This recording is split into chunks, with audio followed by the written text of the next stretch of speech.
Good day, guys. Welcome back to this channel. So, to those of you that are yet to subscribe and you're not subscribed, do well to click on the subscribe button, like, share, make your comments. And also, guys, if you are yet to follow us on our Telegram channel, you will find the link to the Telegram channel in the comment section. So, go to the comment section, click on the link to stay updated with us. Now, let's take a look at what we will be expecting on AUDUSD.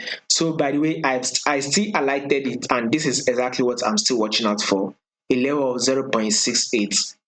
0.68617. That is still my target on AUD Now I'm going to give you the reason why. So let's start with this trend. What is the trend? Before we take a trade, we would want to know the trend, and we clearly can see that this is an uptrend move. Now, if you take a look at this is our higher highs here. Then here comes the higher lows. This is also our higher highs. Then here comes the higher lows. This is also our higher highs. Then here comes the higher lows, right? This is also our new higher highs, and here comes the higher lows. So anytime soon, we should be expecting a new higher high. So we will be expecting another push to the upside.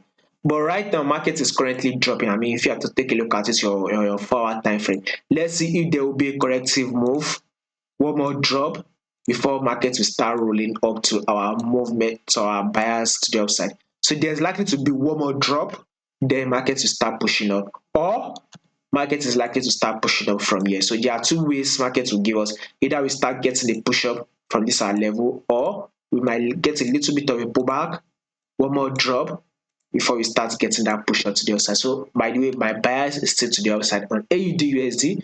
Stay updated with us by following our Telegram channel. You will find the link to the Telegram channel in the comment section.